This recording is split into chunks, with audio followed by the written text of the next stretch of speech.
Vote দেওয়ার সময় আমাকে দেখে প্রত্যেকজনে ভোট দেবেন, কিন্তু দুর্নীতি হলে আমি কিছু জানি না। তো বন্ধুরা, পশ্চিমবঙ্গে কিন্তু নতুন মুখ্যমন্ত্রীর নাম চলে এসছে। সরি, ভুল করে ফটোটা দেখিয়ে ফেলেছি। অ্যাকচুয়ালি তার খুব ইচ্ছা ছিল, তো তাই জন্য একবার ফটোটা দেখিয়ে দিলাম, আর কিছু না। জানি না কেন ইয়ার্কি কথা ছাড়ি, পশ্চিমবঙ্গের নতুন মুখ্যমন্ত্রী শুভেন্দু অধিকারী, যেটা খুব স্বাভাবিক ব্যাপার। দেখুন, এখানে অনেকগুলো ফ্যাক্টর কাজ করেছে। সেটা হচ্ছে, আপনি যদি খুব ভালো করে বিজেপিকে জানেন বা বিজেপিকে চেনেন, তাহলে একটা জিনিস আপনি বুঝতে পারছেন যে দেখুন, বিজেপি আজ নাও কাল ক্ষমতায় আসতো, কারণ প্রধান বিরোধী দল বা সব থেকে বেশি এই মুহূর্তে বিরোধী দল বলে যদি কোনো কিছু স্ট্রং থেকে থাকে সেটা বিজেপি ছিল। কিন্তু তারপরেও এত তাড়াতাড়ি বিজেপির রাজ্যে ক্ষমতায় আসার পিছনে কিন্তু শুভেন্দু অধিকারীর যে কৃতিত্ব আছে সেটা কিন্তু ভুলে গেলে চলবে না। কারণ আজকের দিনে দাঁড়িয়ে প্রত্যেকটা মানুষকে আপনি জিজ্ঞাসা করে দেখুন, তারা সবাই বলবে যে অবশ্যই এই মুহূর্তে দাঁড়িয়ে বিজেপি যে এত 200-র বেশি আসন নিয়ে মানে সরকার গঠন করতে চলেছে, জিতে তারা এসেছে, তো সেই জায়গায় দাঁড়িয়ে কিন্তু শুভেন্দু অধিকারী ছাড়া এটা কারোর বর্তমান সময়ে করার ক্ষমতা ছিল না। দেখো, দিলীপ ঘোষ কিন্তু বিজেপির কাছে একটা খুব বড় নাম।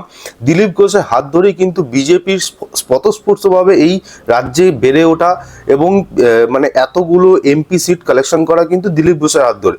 কিন্তু তারপরেও একটা জিনিস ভাবতে হবে যে দিলীপ ঘোষের হাত ধরেই কিন্তু আবার 2021 সালে মুখ থুবড়ে পড়েছিল।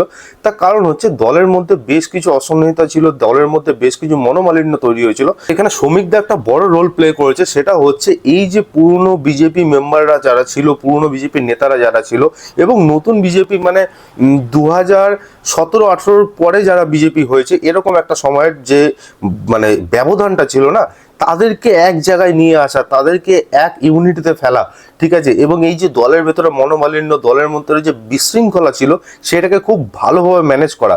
তো শ্রমিক দাকে কিন্তু এখানে ধন্যবাদ দিতেই হয়। আজকের দিনে এই যে পরিবর্তন দেখতে পাচ্ছেন, এই যে আজকের দিনে পরিবর্তন হাওয়া চলছে, সেটার পিছনে কিন্তু শ্রমিক দ্বারা প্রচুর হাত আছে।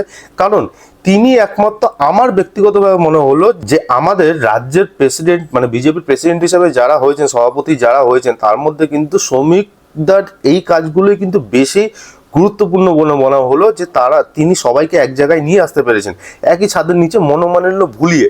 কারণ দিলীপ ঘোষের মতন মানুষ একটা সময় ইনঅ্যাক্টিভ হয়ে গেছিল, এটা কিন্তু খুব একটা ছোট কথা নয়, তাকে আবার ফিরিয়ে নিয়ে আসা।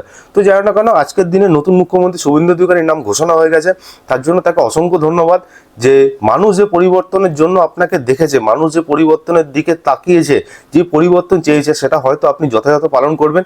এবং মানুষ যে পরিবর্তনের কথা ভেবে পুরনো সরকারকে ফেলে দিয়ে আপনাকে নিয়ে এসেছে, সেই জায়গাটা আমি মনে করি যে আপনার খুব দায়িত্ব সহকারে জিনিসটা পালন করা উচিত। এরকম নয় যে ভোট দেওয়ার সময় আমাকে দেখে প্রত্যেকজনে ভোট দেবেন, কিন্তু দুর্নীতি হলে আমি কিছু জানি না, যেটা পুরনো মুখ্যমন্ত্রী করেছেন। তো জানো না কেন, আমি সেই টপিকে যেতে চাইছি না। আজকে নতুন সময়, নতুন দিন, নতুন পরিবর্তনের কথা বলার সময়। তো সেই জন্যই বলছি যে এই যে আপনারা যদি কখনো মনে করে থাকেন যে না, এখানে শুভেন্দু অধিকারী ছাড়া অন্য কারোরও মুখ্যমন্ত্রী হওয়ার কোনো যোগ্যতা ছিল, তাহলে আমি বলবো একদম 100% যোগ্যতা অবশ্যই ছিল। কিন্তু এটাও আপনাকে ভুলে গেলে চলবে না, আজকে এই যে বিপুল জয়, সেই জয়ের পিছনে কিন্তু শুভেন্দু অধিকারীর বিশাল বড় হাত রয়েছে। এবং শুভেন্দু অধিকারী ছাড়া আমি মনে করি আজকের দিনে এই সময় পরিবর্তন হয়তো হতো না, হয়তো আরো কিছুদিন পরে হতো, কিন্তু এত তাড়াতাড়ি এত সংখ্যায় জিততো না যদি শুভেন্দু অধিকারী না থাকতো। তো নতুন মুখ্যমন্ত্রীকে শুভেচ্ছা জানাই। তো আজকের মতো ভিডিওটা এখানে শেষ করলাম। অবশ্যই চ্যানেলটাকে সাবস্ক্রাইব করে যাবে, ভিডিওটাকে লাইক করবে আর শেয়ার করতে ভুলবে না। আর নিজের যদি কোনো কথাবার্তা থাকে সেটা কমেন্টে বলো, তবেই তো তোমাদের সঙ্গে আমার কথা হবে। তো আজকের মতন টাটা।